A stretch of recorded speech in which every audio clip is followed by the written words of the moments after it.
Hey everybody, it's your boy Be Humble, back with another military tale. Hit that like button and hit that subscribe button. Today, I got another crazy story from when I was stationed in California. So, in the military, it's, in the barracks and in the military, it's similar to being on a college campus. But whenever there would be a new girl checking in, the guys are like wolves, man.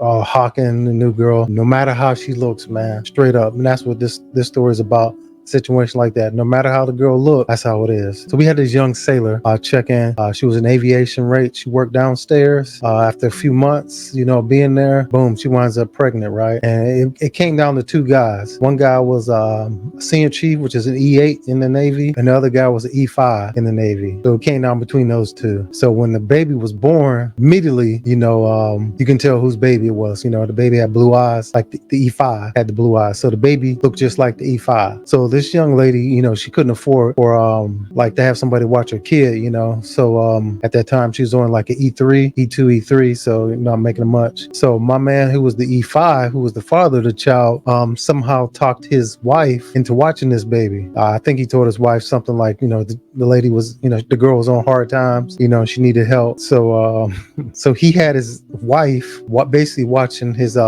child he had outside his marriage. So in base housing, if anybody knows anything about base housing, a lot of those military wives, stay-at-home wives, so they don't have much to do but talk, and gossip. So somebody wound up telling my man's wife that was his baby, and I guess he wound up confessing that was his kid. So at that time, I don't know, what happened, but what's interesting is that's when I was stationed in California. I got stationed in Florida, Jacksonville, Florida, in the E5 with the blue eyes. I wound up being stationed with him. So, we talked a little bit, but I never, brought that story up. So after Florida, I got stationed in Pittsburgh.